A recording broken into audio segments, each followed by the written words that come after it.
This is truly unbelievable. Donald Trump has now told the media that Diddy is seeking a presidential pardon for his crimes. And to make things even stranger, a juror from the trial is saying that Diddy might be released soon for some very unusual reasons. Prove that it was like a criminal enterprise was a very high bar. George was a juror in the Sean Combs criminal trial. After sitting for nearly 2 months, listening to 34 witnesses, he found out he was an alternate and sent home at deliberation time. So what did you think of the verdict then? I understood the verdict. What would you say to those people who think that the jury got it wrong? The charges of trafficking, they were more difficult, and the standard of proof. When the judge announced 50 months, the whole courtroom went silent. For a moment, even the camera clicks stopped. Sean Diddy Combs, once one of the biggest names in music, sat perfectly still, shoulders heavy, eyes locked on the table before him. That was it, for years and 2 months behind bars. But as the cameras captured every blink and breath, one question hung in the air. Would he really serve the full sentence? The truth, like most things in federal law, isn't so simple. The short answer, probably not. The long one, experts say they know exactly how he'll manage to cut it short. Diddy was found guilty on 2 counts tied to illegally moving people across state lines, but the jury cleared him of the more serious charges, trafficking and racketeering, which could have meant decades behind bars. That mixed verdict changed everything. It didn't wipe his record clean, but it saved him from a life sentence. For his lawyers, it signaled there was still hope. For prosecutors, it showed the court still meant business. Diddy appeared emotional, but his former bodyguard, Gene Deal, didn't hold back, saying the punishment just wasn't nearly tough enough. Next, need sketches of Diddy crying in court after getting 50 months. Check your phone right quick.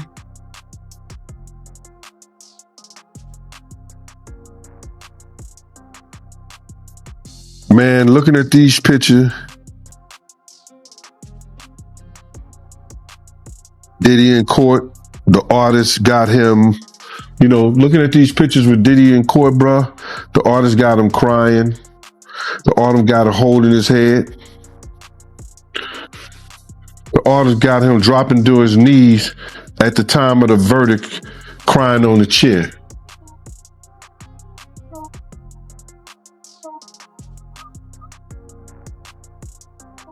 My heart goes out and it says, come and feed them beans.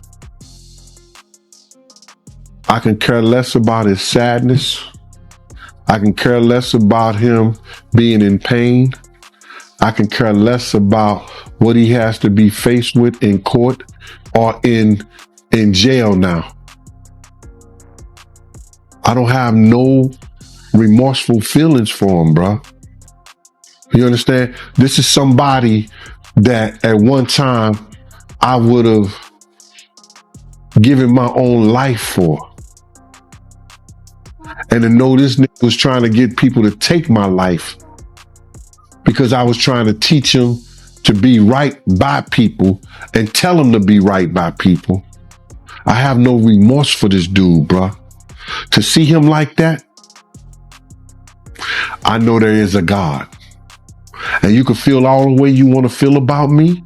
You can say whatever you want to say about me. But karma is a mother. I'm going to be totally honest with you. I don't have no sympathy at all. Because I know he can play all the games he want to play. Did he have sympathy when he said, I don't give a fuck if Pac gotta die? I don't give a fuck if Big gotta die. Suge Knight can go to jail. Did he have any sympathy when he said to Wolf, I don't need you no more? Meech said, I don't need you no more. Set him off. Do you have sympathy when he told D. Ferg, nah, I can't do that. Nah, I don't f with you. Nah, I can't do that like that. Did he have sympathy when he said to Wolf Mama, your son has delusions of grandeur. All he want to do is smoke weed and get high. Do you have sympathy for the notorious Big Mama? talking about, I didn't go to the funeral. He didn't go to the funeral. Did he have sympathy for Craig Mack? Did he have sympathy for Black Rob to make sure he did the right thing by them? And he sure didn't have no damn sympathy for me when he told dudes. Federal sentencing isn't as straightforward as most people believe. When a judge hands down a 50-month sentence, that number represents the maximum time before any reductions or credits are factored in. Since Diddy had already spent over a year in custody while awaiting trial, that time automatically counts toward his sentence, instantly cutting his remaining prison time down to roughly 3 years. Attorney that I did speak to did make clear, though, that a lot of times in these federal cases, people don't necessarily serve the entire time. So again, Combs has already been behind bars for a little over a year. Then there's, I was told, 15% off for good behavior, sometimes 15% off the sentence. There's First Step Act credits to consider. There's a certain percentage that you can do for halfway house or home confinement, and possibly additional time off for drug treatment programs. So in the end, we don't know exactly what that really looks like in terms of how much more time Combs will spend behind bars. But again, this judge trying to send a message saying that what he did was wrong and that he did believe the credibility of those women who testified. Court just adjourned, but I want to leave you with a couple of thoughts from the judge. He looks over at Combs and says, you are going to get through this. There is light at the end to help people like him. You will have a chance, he says, to show your children and the world that accountability and change is. Words were more than just moral support. They carried a belief that Diddy could change, a factor that might sway future parole or early release decisions. Behind the scenes, Diddy's legal team is already at work. Sources close to the defense say they're preparing to appeal the sentence, claiming that the court considered evidence tied to charges for which Diddy was acquitted. If an appellate court agrees, the sentence could be reduced or even sent back for review. It's a long shot, but with Diddy's influence and resources, it's far from impossible. Have him around, especially his children who lost their mother, Kim Porter. His lawyer, Nicole Westmoreland, also broke down crying when she talked about Sean Combs. She said that he had changed her life. And then Sean Combs himself got up and spoke in court.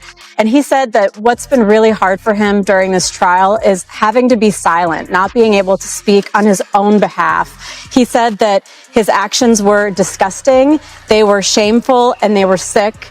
He said that he's not a larger-than-life person. He is a human being, and that he got lost in the excess, in the ego.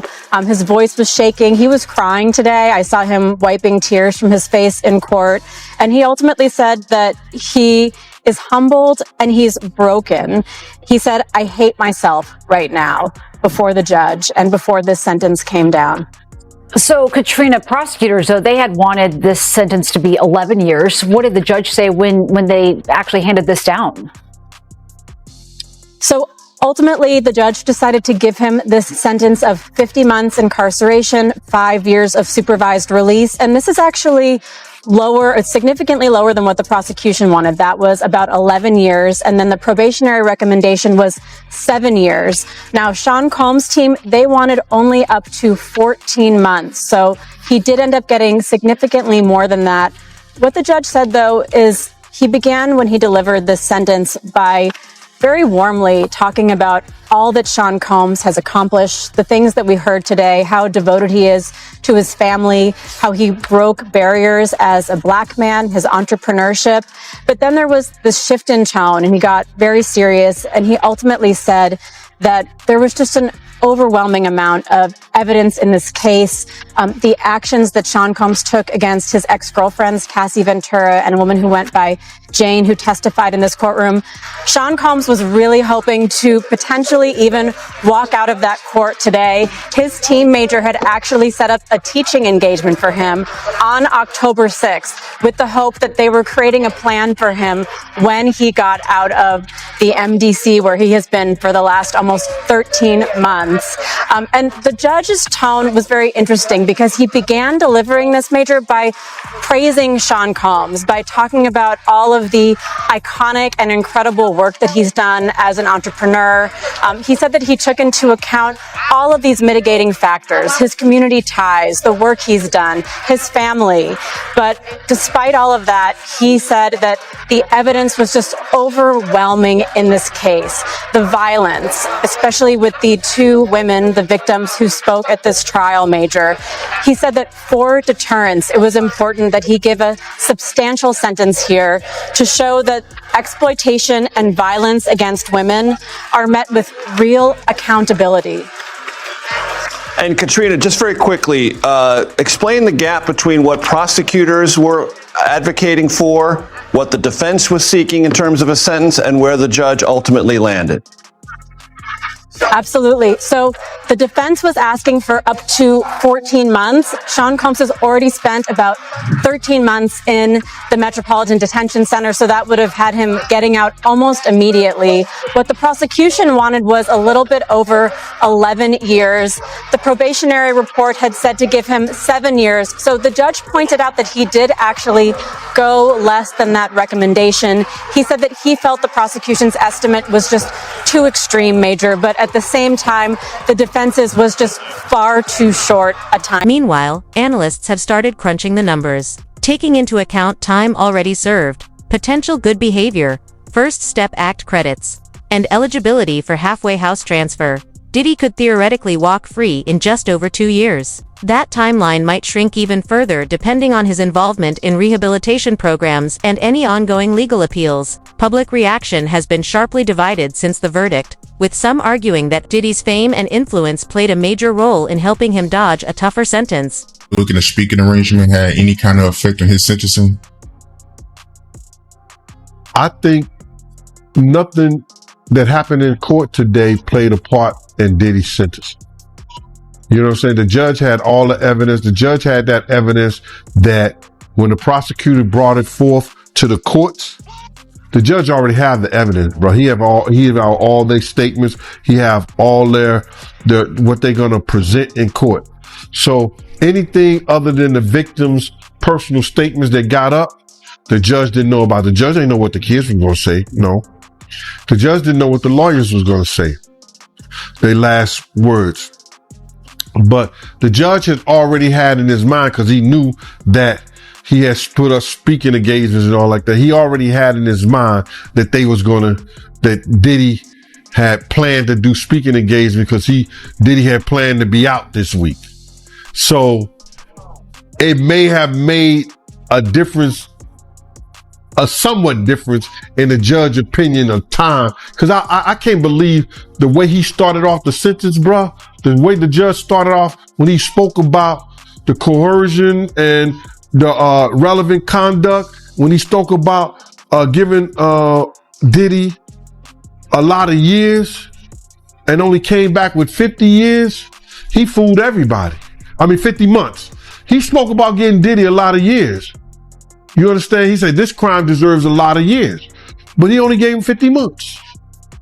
So I guess he looked at Diddy criminal history, Diddy, what he was doing into society or whatever like that, and said 50 months is a lot of months for him. But anybody else who's been in the prison system, anybody else who's been dealing with the courts and probably has some crimes under their belt, anybody else with this whole charge probably got way more months than Diddy got. Way more years than others contend that the court's decision simply reflected the complexity of the evidence and the divided nature of the charges. What's certain is that this story is far from over. Appeals, behavioral evaluations, and federal reviews could all play a role in reshaping what comes next. Stephen, I always like to look at this and take the 30,000-foot view. Remember a couple months ago, we were talking about RICO charges, that we were talking about 20, 30 years in prison, a lifetime in prison. Now he's got a couple more years, and then after that, a couple years of house arrest. That is not a bad result. Now, the reason why He's probably mad. His lawyers are going to appeal because you want to see if you can get that even lower. That's what everybody does. But when you think about it, from where he was a couple months ago to where he is now, that is not a bad result at all. Okay, what about those that are looking at it, Ryan Smith, and they're like, this is utterly ridiculous, man. The guy, it was consensual. The women agreed, and they're adults, etc. Why is he even facing all of this? What about those who are making that argument? Because there are those that were sitting outside the jail, outside, the courtroom and what have you, and they were making such proclamations. What level of validity gets attached to that? I will take back and say, yeah, he was acquitted of many of those charges, but what he was convicted of was transportation for prostitution. And you know what? That evidence was crystal clear.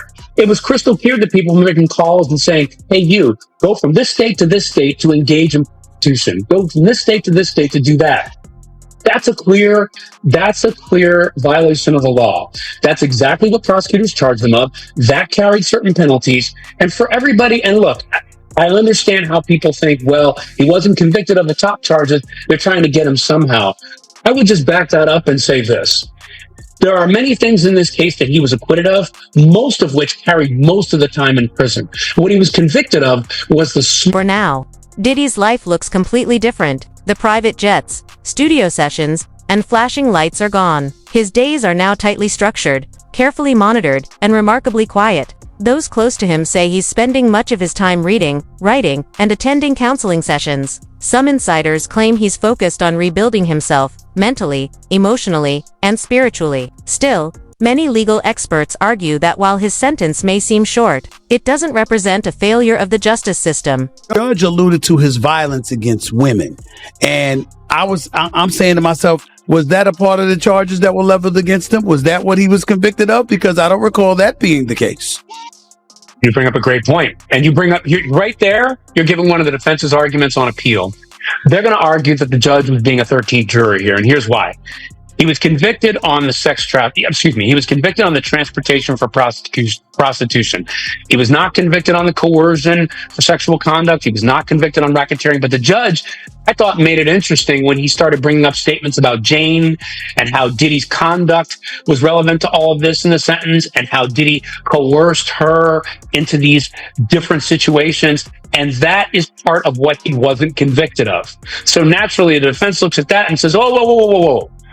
Part of this sentence that you're given here is based on something that he wasn't convicted on, and you cannot do that.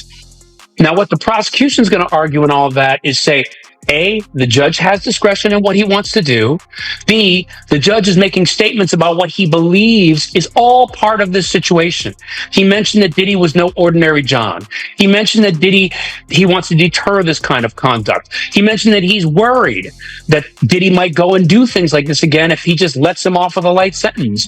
And all of this is part of the argument that the judge was sharing with the court to try to suss out for everybody why he... After the sentencing, Diddy's legal team quickly began shaping the next phase of his story. Within days, they filed a formal request asking Judge Arun Subramanian to recommend that Diddy serve his time at FCI Fort Dix, a low-security federal facility in New Jersey. The move was both strategic and practical. Diddy's attorney, Tenny Geragos, told the court that Fort Dix offered precisely what her client needed: a comprehensive residential drug treatment program and regular family visitation. She argued that the setting would help him rebuild himself mentally and spiritually while keeping him close to his loved ones and legal team in New York. It will allow Mr. Combs to confront his challenges and focus on genuine rehabilitation, the letter stated. I only have a little bit of time left. I got to switch gears real quick to Diddy.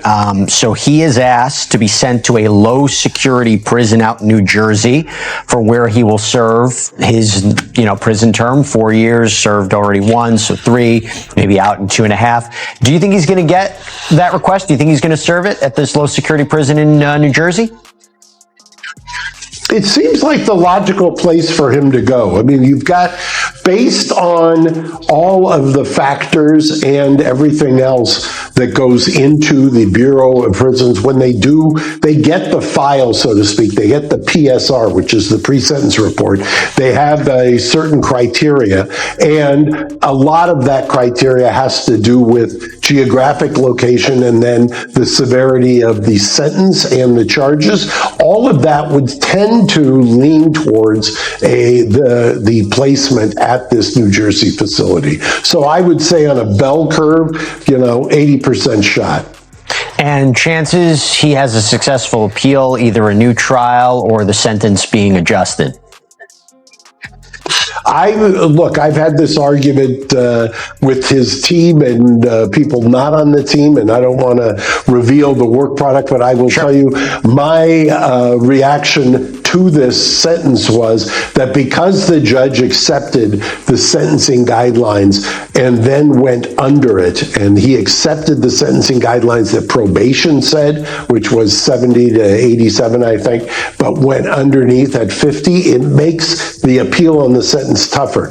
I still think there's a whale of an argument on the Mann Act itself as applied, that the idea of having a prostitute cross state lines in order to film them and not have, I don't think by any stretch of the imagination that's what the code section was designed For Diddy's defense team, it's the perfect environment for someone determined to prove he's genuinely committed to change. Several major figures in the music industry, including Suge Knight, have voiced their support, insisting that Diddy deserves the opportunity to rebuild himself and make things right.